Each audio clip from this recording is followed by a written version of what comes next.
বাড়াচ্ছিলাম। রাষ্ট্র সংস্কারের কাজে আপনাকে প্রচুর পরিমাণে অ্যাক্টিভ দেখা যাচ্ছে এই মুহূর্তে, বেশ অনেক দিন ধরেই, এবং প্রথম আলোর খুব গুরুত্বপূর্ণ একটি পদে আছেন আপনি, বন্ধু সভার। হ্যাঁ, জাতীয় পরিচালনা পর্ষদের নির্বাহী সভাপতি, সেকেন্ড টার্ম চলছে আমার। মানে এর আগে 2 বছর ছিলাম, এখন আবার 2 বছর। বাহ, খুবই গুরুত্বপূর্ণ একটি পদে আছেন। তো সেক্ষেত্রে এই যে বলা যায় যে স্মরণকালের সবচেয়ে বড় বন্যা বলা হচ্ছে সব জায়গায়, তো কি দেখলেন আসলে? আপনি তো একদম মাঠে আছেন, একদম বন্যা কবলিত স্থানে আছেন, ওখানে যাচ্ছেন, রেস্কিউ করছেন, আসলে পরিস্থিতি কি দেখছেন?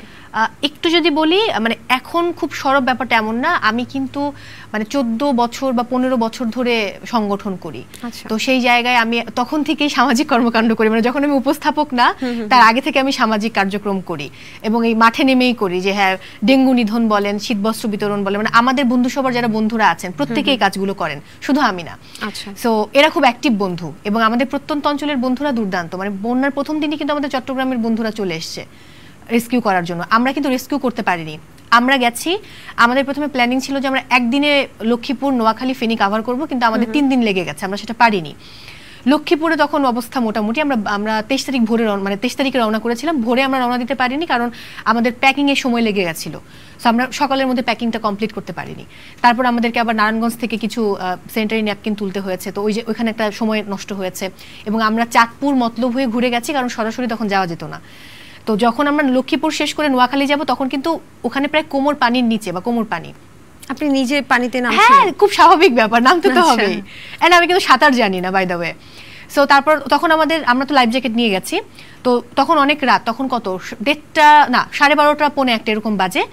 অনেকটা কাছাকাছি আমরা নোয়াখালীর মাইজদির, কিন্তু ওই জায়গাটা পার হতে পারছিলাম না। আমরা পানিটা পার হয়ে আবার গাড়িতে উঠলাম, এবং গাড়ি যেহেতু নষ্ট, গাড়িটাকে আমরা নোয়াখালী রেখে নোয়াখালী বন্ধু সবাই ত্রাণগুলো নামিয়ে ওদেরকে একটু ব্রিফ করে তারপর আমরা নোয়াখালী থেকে রওনা হলাম ফেনীর উদ্দেশ্যে। ফেনীতে যখন যাব, রাস্তায় আমাদেরকে 8 বার থামানো হয়েছে। কেন? তো তখন আমি বলা করছিলাম যে আমাদের উচিত ছিল বাঁশ কিংবা লাঠি নিয়ে আসা, সেটা হলে ভালো হতো, কারণ আমরা আনসেফ ফিল করছিলাম। যখন আমরা রওনা হলাম, আমরা আসলে এটা মাথাতে আসেনি যে আমাদের সেফটির জন্য কিছু নেওয়া উচিত। তো ও ফোন করে বললো যে দোস্ত, আপনাদেরকে থামাচ্ছিল কারা? স্থানীয় লোকজন। ও বলছিল দোস্ত, ডাকাত পড়ছে, ডাকাতি হচ্ছে, সো বি সেফ, কোথাও গাড়ি থামাস না। কিন্তু ওরা এতগুলো ছেলে পেলে যে গাড়ি না, মানে ট্রাকটা না থামিয়ে কোনো উপায় নেই। এবং আমরা কিন্তু ট্রাকের উপরে বসা, মানে একটা ট্রাক থেকে তো ত্রাণ অর্ধেকটা নামানো হয়েছে 2 জায়গায়, বাকি ত্রাণ তো আপনার গাড়িতে। আমরা 1100 পরিবারের জন্য খাবার নিয়ে গেছি। তো পেছনে আমরা সবাই একদম কুণ্ডলি পাকিয়ে বসা। 8 বার ট্রাক থামানো হয়েছে যে এই ট্রাকে কোনো ডাকাত যাচ্ছে কিনা। তো আমরা বারবার বলছিলাম, প্রথম আলো আইডি কার্ড দেখাচ্ছিলাম যে আমরা ডাকাত নই বা এরকম, এবং আমাদের মাঝে মধ্যে মনে হচ্ছিল যে এই বুঝি ডাকাত থামালো, এরকম একটা ব্যাপার। নিজের লাইফ রিস্ক তো আছে। আমরা ভোর রাতে গিয়ে পৌঁছাই মহিপালে। তারপর মহিপাল থেকে আপনার ওখানে থামাটা একটু রিস্কি ছিল। অনেকে এসে বলছিল যে সামনে যেতে হবে না, ত্রাণগুলো দিয়ে দেন, আমরা দিয়ে দিব। তো আমরা তখন বলেছি যে আমরা তো দিব না, আমরা নিজে হাতে গিয়ে প্রত্যন্ত অঞ্চলে গিয়ে দিব। তো ওরা বলছিল যে হ্যাঁ, আপনারা ওখান থেকে পানি কিনে আনেন, আমরা এখানে 20 টাকার পানি 40 টাকা, এরকম একটা কথা বলছিল। পরে আমরা বললাম যে না, আমরা কোনোভাবেই দিব না, ট্রাক টান দাও। তো আমাদের 3-4 জন নেমে ওরা সামনে হেঁটে হেঁটে নিয়ে যাচ্ছিল। তখন ওখানে আমরা কিছু কাঠ পেলাম, কাঠ আর বাঁশ, ওগুলো হাতে নিয়ে ওরা আগায় যাচ্ছিল, এবং আমরা ভেতরে, আমি 2 জন মেয়ে, আমরা আর বাকিরা। আমরা 5টার দিকে পৌঁছাই হচ্ছে আপনার লালপোলে। তখন পানি এতটুকু, মানে রাস্তার উপরে এতটুকু, আর একটু সাইডে গেলে হচ্ছে এতখানি পানি। ওখানে অনেক স্রোত, এবং ওই ট্রাকটা তখন খুব টেনে যেতে হবে, না হলে ট্রাক একটা দুর্ঘটনা ঘটতে পারে।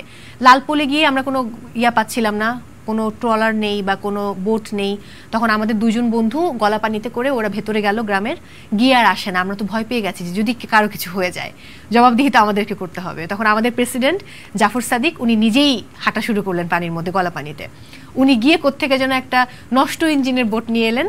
পরে আমরা নারীরা সবাই মিলে, এমন না যে আমরা গিয়ে দাঁড়িয়ে আছি, আমরাও কিন্তু মাথায় করে করে বক্স নিয়ে নৌকাতে সাজিয়েছি, বা বস্তাগুলো নিয়ে গেছি। ওই নৌকাটা ছেড়ে গেল। তারপর আমরা গেলাম আপনার মহিপালে আবার ফেরত। ওখানে আমাদের ফারাবি হাফিজ ভাইয়া ছিলেন, সংবাদ উপস্থাপক। তো ফারাবি ভাইয়া বললেন যে উনি আমাদেরকে বোট দিবেন। সেই বোটে সর্বোচ্চ 2 জন যেতে পারবো আমরা। এখন কে যাবে, এটা একটা প্রশ্ন, যে কে যাবে। পরে যেহেতু প্রেসিডেন্টের সিদ্ধান্তই আমাদের সবার সিদ্ধান্ত, তো উনি বললেন যে তাহলে আমি আর মৌ যাই। মৌ, তোমার কোনো আপত্তি আছে কিনা? তা আমি ভাবলাম যে আমি তো সাঁতার পারি না। বলে সাঁতার পারলেও এখানে কিছু হবে না। আমি যাবো, চলেন, যেহেতু আমাদের উদ্যোগে আমরা এসেছি, আমি যাবো।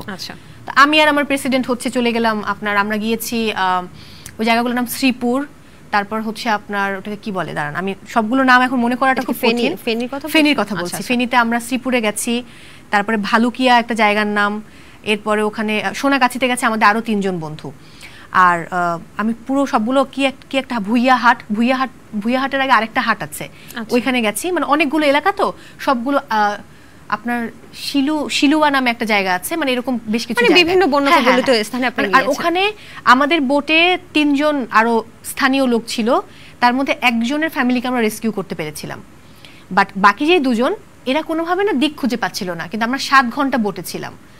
সো আমাদের জন্য টাফ ছিল যে আমরা আসলে ওনাদের ফ্যামিলিটাকে খুঁজে ব্যাক করবো, কারণ আমাদেরকে তো ব্যাকও করতে হবে। সো আমরা টিমটা ভাগ হয়ে 2 জন ব্যাক করেছে ট্রাকের সাথে, 3 জন গেছে সোনাগাছি, আমরা 2 জন এই অঞ্চলগুলো কভার করেছি, আর বাকিরা হচ্ছে ওখানে থেকে আমাদের ব্যাগগুলো পাহারা দিয়েছে। ফেনীর লোকজন সবসময় মনে করতো যে বাংলাদেশ ডুবে গেলে সব অঞ্চল ডোবার পরে ফেনী ডুববে। সেখানে ফেনীর মানুষ এবং ওদের লাইফস্টাইল কিন্তু ভালো, ওরা সচ্ছল। সো একটা বিল্ডিং থেকে মানে এরকম বালতি দড়ি দিয়ে পেঁচিয়ে ঝুলিয়ে দেওয়া হয়েছে, শাড়ির সাথে বালতি পেঁচিয়ে ঝুলিয়ে দেওয়া হয়েছে, ওই বালতিতে করে ত্রাণ নিচ্ছে, ওরা খাবার বা উপহার সামগ্রী নিচ্ছে। এবং ওদের যে হাহাকার, এটা আসলে বলে শেষ করা যাবে না। আমরা যখন